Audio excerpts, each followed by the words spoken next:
नमस्कार दोस्तों, आपका फिर से स्वागत है हमारे YouTube चैनल में। आज का जो हमारा डिस्कशन होने का है वो है railway, SSC, state power corporation, state police, CTET, state BPSC, CSAT, etc यानी ऑल वनडे एग्जाम को हम कवर करेंगे। जो भी उसके साइंस के प्रीवियस ईयर क्वेश्चन है या प्रीवियस ईयर क्वेश्चन पर बेस्ड एनसीईआरटी का एग्जाम्पलर हो या प्रीवियस ईयर में आए हुए क्वेश्चन हो, हम सबका समागम डिस्कशन करने की कोशिश करेंगे with proper example and solution. तो स्टार्ट करते हैं हम क्वेश्चन नंबर 1 को। निम्नलिखित युग्मों में से किन भौतिक राशियों यानी फिजिकल क्वांटिटी का डायमेंशनल फॉर्मूला सेम नहीं है? पहला ऑप्शन है बल एवं दबाव, सेकेंड ऑप्शन है कार्य एवं ऊर्जा, थर्ड ऑप्शन है आवेग एवं संवेग, फोर्थ ऑप्शन है भार एवं बल। तो हमें बताना है कि किसका विमीय सूत्र समान नहीं है। तो हम 1 बाई 1 सॉल्व करने की कोशिश करेंगे। फर्स्ट ऑफ ऑल देखेंगे बल का क्या होता है यानी फोर्स का फॉर्मूला क्या होता है? मास इंटू एक्सेलरेशन यानी द्रव्यमान गुणे त्वरण। मास का क्या हो जाएगा? m हो जाएगा। त्वरण का क्या होता है? LT की पावर -2 यानी इसका डायमेंशन क्या हो जाएगा? mLT to the power -2। ठीक है, अब हम देख लेते हैं दाब यानी प्रेशर का फॉर्मूला क्या होता है? बल बटा क्षेत्रफल यानी फोर्स अपॉन एरिया। फोर्स का भी आपने देखा mLT to the power -2, area का L² होता है यानी L इनवर्स हो जाएगा और T के पावर कितना हो जाएगा? -2, क्योंकि ये +2 है, ऊपर जाएगा तो -2 हो जाएगा। ठीक है, यानी बल एवं दाब का डायमेंशनल फॉर्मूला क्या है? सेम नहीं है, इसलिए ऑप्शन ए क्या हो जाएगा? करेक्ट हो जाएगा। अब हम सेकेंड देखते हैं वर्क का। कार्य का बराबर क्या होता है? बल गुणे विस्थापन। बल का हमने देखा है mLT टू दी पावर -2, विस्थापन है यानी डिस्टेंस है, इसका क्या होगा? L होगा, लेंथ होगा, तो क्या हो जाएगा? mL² T to the power -2। ये वर्क का हो गया। एनर्जी देख लेते हैं, यानी काइनेटिक एनर्जी क्या फॉर्मूला होता है? Half mv²। एनर्जी बोले तो ऊर्जा। ठीक है, वेलोसिटी का आपने देखा है L2 के पावर -2 होता है, बट हमें क्या उसका करना है? स्क्वायर करना है। LT के पावर -1 होता है वेलोसिटी का, इसका हम कर लेंगे स्क्वायर यानी mL² T to the power क्या हो जाएगा? -2 हो जाएगा। यानी वर्क का जो डायमेंशन है, एनर्जी का जो डायमेंशन है, दोनों क्या है? सेम है। अगला देखते हैं आवेग का यानी इंपल्स का। आवेग का हो जाएगा आपका फोर्स इंटू टाइम यानी बल गुणे समय। बल का आपने अभी देखा mLT टू दी पावर -2।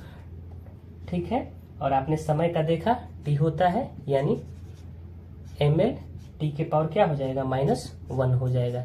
एक किसका हो गया? आवेग का। अभी आप संवेग देख लीजिए यानी मोमेंटम। द्रव्यमान गुणे क्या होता है? वेग होता है, यानी वेग का क्या हो जाएगा? LT की इनवर्स होता है यानी mLT इनवर्स। ठीक है, इसका मतलब ये दोनों क्या है? सेम है, आवेग और संवेग। ठीक है, यानी ऑप्शन हमारा क्या हो जाएगा? एक करेक्ट हो जाएगा। बल एवं दाब जिसका डायमेंशनल फॉर्मूला सेम नहीं होता है। क्वेश्चन में हमसे यही पूछा गया था कि किसका डायमेंशनल फॉर्मूला सेम नहीं है, इसलिए ऑप्शन ए क्या हो जाएगा? करेक्ट हो जाएगा। देखते हैं क्वेश्चन नंबर 2 को। एक 2 न्यूटन सेकेंड संवेग वाले और एक 3 kg द्रव्यमान वाले पिंड की गतिज ऊर्जा क्या होगी? यानी हमारा मोमेंटम कितना है? यहाँ 2 न्यूटन सेकेंड है। ठीक है, और जो हमारा मास है वो कितना है? 3 kg है। हम फॉर्मूला जानते हैं गतिज ऊर्जा का। गतिज ऊर्जा और संवेग में जो रिलेशन होता है उसका फॉर्मूला क्या होता है? p²/2m। p किसको डिनोट करता है? संवेग को डिनोट करता है। p का वैल्यू क्वेश्चन में कितना गिवन है? 2 गिवन है। ठीक है, यानी 2 का स्क्वायर। और नीचे कितना है? द्रव्यमान 2m है, यानी m का वैल्यू कितना है? m यहाँ पे क्या है? मास है यानी द्रव्यमान है, जिसका वैल्यू कितना है? 3 kg है, यानी 2 2 जा 4/6 हो जाएगा। यानी 2 2 जा 4, 2 3 जा क्या हो जाएगा? 6 हो जाएगा। 2/3 हमारा क्या हो जाएगा? ये जूल हो जाएगा। ठीक है, इसलिए ऑप्शन नंबर बी हमारा क्या हो जाएगा? करेक्ट हो जाएगा।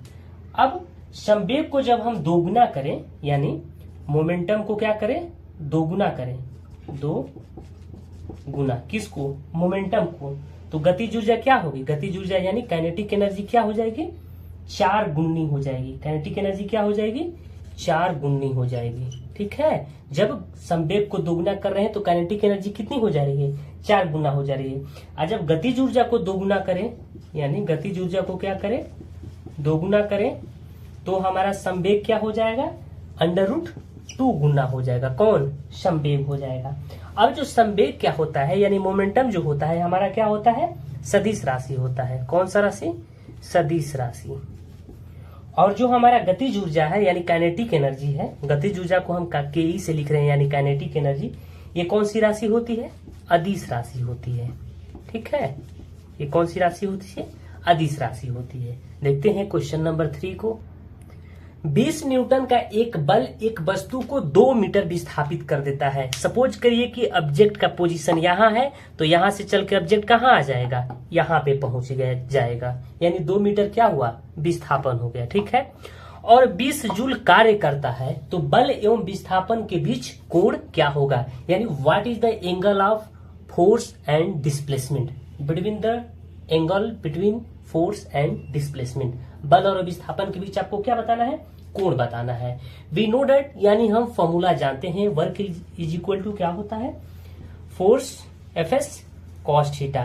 F जो हमारा है वो क्या है, बल है, S है जो क्या है, विस्थापन है यानी डिस्प्लेसमेंट है। हम वैल्यू पुट कर देते हैं। वर्क जो हमारा है कितना जूल है, 20 जूल है। फोर्स जो लगाया जा रहा है कितना न्यूटन लगाया जा रहा है, 20 न्यूटन लगाया जा रहा है। डिस्प्लेसमेंट कितना कर रहा है, 2 मीटर कर रहा है। ठीक है, हमें कैलकुलेट करना है कॉस थीटा की वैल्यू, यानी कॉस थीटा के साथ जितने भी टर्म मल्टीप्लाई में है उनको कहाँ ला देंगे हम, डिवाइड में, यानी 20 इक्वल टू क्या हो जाएगा, 20 टू जा 40 कॉस थीटा, यानी कॉस थीटा जब हमें निकालना होगा तो 20/40 यानी 1/2।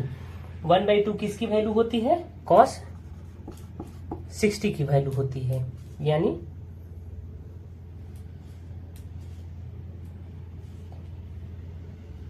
थीटा इक्वल टू कितना हो जाएगा, 60 डिग्री हो जाएगा। इसलिए ऑप्शन नंबर डी हमारा क्या हो जाएगा, करेक्ट हो जाएगा कि 60 डिग्री कोण पे आरोपित किया जा रहा है। थीटा का बल कितना है, यानी angle between force and displacement is 60 degree.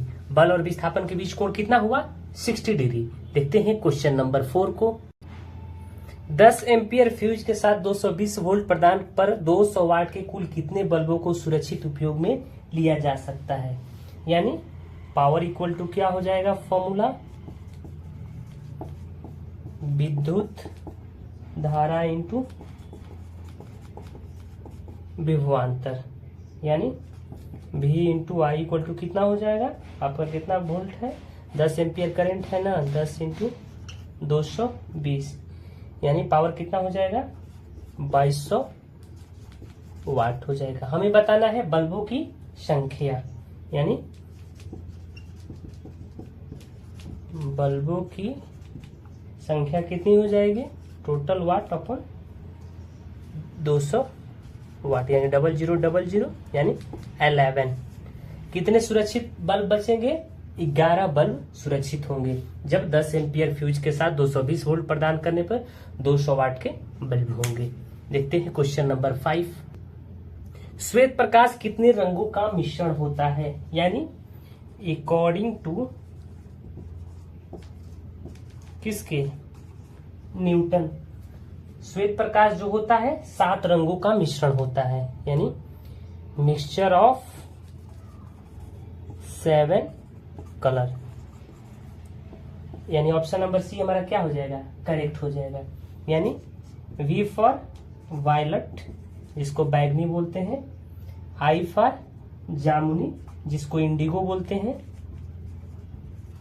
ठीक है, G फॉर नहीं सॉरी VIB विबग्योर होता है ना, B फॉर क्या हो जाएगा, ब्लू यानी नीला, G फॉर क्या हो जाएगा, ग्रीन यानी हरा, Y फॉर क्या हो जाएगा, येलो यानी पीला, ओ फॉर क्या हो जाएगा ऑरेंज यानी नारंगी, आर फॉर क्या हो जाएगा रेड यानी लाल। 1 2 3 4 5 6 7 व्हाइट कलर कितने कलर का मिक्सचर होता है 7 कलर का। न्यूटन साहब का ये स्टेटमेंट था कि जब व्हाइट लाइट को प्रिज्म से पास कराया जाता है तो कितने कितने पार्ट में उसका क्या हो जाता है स्प्लिट हो जाता है, तो 7 कलर में। फिर प्रिज्म को एक बार रिवर्स करके 7 कलर को प्रिज्म से पास कराया गया तो फिर हमें कौन सा लाइट मिला व्हाइट लाइट मिली। यही न्यूटन साहब का स्टेटमेंट था कि जब व्हाइट लाइट प्रिज्म से पास करती है तो 7 कलर्स में स्प्लिट होती है, बट जब 7 कलर को फिर रिवर्स प्रिज्म से पास किया गया तो फिर से हमें व्हाइट लाइट रिवर्स प्रोसेस में मिल गया। इसका मतलब कि white colour is consist of 7 colour यानी 7 रंगों का मिश्रण होता है, इसलिए ऑप्शन नंबर बी हमारा क्या हो जाएगा करेक्ट हो जाएगा। देखते हैं क्वेश्चन नंबर 6। निम्नलिखित में से किससे ऊर्जा सीधे ही प्राप्त होती है, सूर्य से, समुद्र से, अंतरिक्ष से, वायुमंडल से, यानी ऑप्शन नंबर ए हमारा क्या हो जाएगा करेक्ट हो जाएगा। सूर्य से हमें ऊर्जा क्या होती है सीधे प्राप्त होती है। सूर्य एक ऐसा ऊर्जा है जिससे ऊर्जा हमें सूर्य एक ऐसा ऊर्जा है जो सीधे सूर्य से हमें प्राप्त की जा सकती है। जो सौर ऊर्जा होता है हमें मौसम एवं जलवायु का परिवर्तन करती है। धरती पर सभी प्रकार के जितने भी जीव जंतु हैं या जीवन है यानी लाइफ पॉसिबल या एग्जिस्टेंस ड्यू टू सन, सूर्य की वजह से ही धरती पे लाइफ क्या है पॉसिबल है। सूर्य की ऊर्जा को हम विद्युत ऊर्जा को ही मुख्य रूप से सौर ऊर्जा के रूप में देखते हैं, या सौर ऊर्जा को हम कैप्चर करके सोलर बैटरी के थ्रू हम इलेक्ट्रिक करंट भी प्रोड्यूस करते हैं। सौर ऊर्जा पृथ्वी पर जितने भी लिविंग थिंग्स हैं, लिविंग थिंग्स में पेड़ पौधे हम और आप डायरेक्टली सौर ऊर्जा पे डिपेंड हैं। ठीक है, देखते हैं क्वेश्चन नंबर 7 को। वायुमंडल द्वारा ग्रहण जल वाष्प की मात्रा वायु के ताप पर निर्भर नहीं होती है, ताप में वृद्धि के साथ बढ़ती है, ताप में वृद्धि के साथ कम हो जाती है, ताप में वृद्धि के साथ घटती भी है और बढ़ती रहती है वायुमंडल में जो जल वाष्प की जो मात्रा होती है, यानी ऑप्शन नंबर बी क्या हो जाएगा करेक्ट हो जाएगा। ताप में वृद्धि के साथ बढ़ सकती है, जिसका फॉर्मूला होता है rate of evaporation equal to 1 liquid का क्या बॉइलिंग पॉइंट, यानी द्रव का बॉइलिंग पॉइंट। ये कौन सा एक रिएक्शन होता है तो एंडोथर्मिक रिएक्शन होता है, जिसको उष्मा शोषी कहा जाता है। यानी द्रव से डायरेक्ट किस में जाएगा गैस में, और गैस से किस में जाएगा द्रव में, द्रव से गैस में और गैस से द्रव में। कब जब हम एडिशनल में टेम्परेचर बढ़ाएंगे तब। तो ये कौन सा रिएक्शन है एंडोथर्मिक रिएक्शन है, जिसे हम क्या बोलते हैं उष्मा शोषी बोलते हैं। इसलिए वायुमंडल द्वारा ग्रहण जल वाष्प की मात्रा वायु में ताप में वृद्धि के साथ बढ़ सकती है। देखते हैं क्वेश्चन नंबर 8।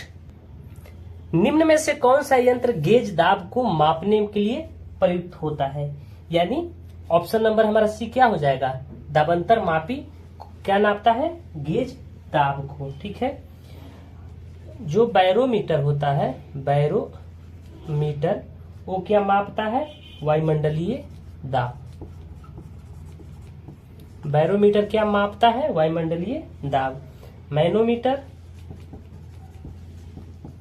मैनोमीटर गैस का दाब नापता है, गैस का दाब नापता है या मापता है, नापता है अपनी भाषा में है, मापता स्टैंडर्ड वर्ड है। मैनोमीटर तापमापी, ताप को मापा जाता है, ताप को मापा जाता है। ठीक है, घनत्व मापी ये तो अपेक्षित घनत्व को मापने में मेजर करता है, घनत्व यानी डेंसिटी। और जो गेज दाब है, गेज दाब है ये लिक्विड के अंदर यानी द्रव के अंदर एवं वायुमंडलीय दाब को मेजर करता है। वायुमंडलीय दाब का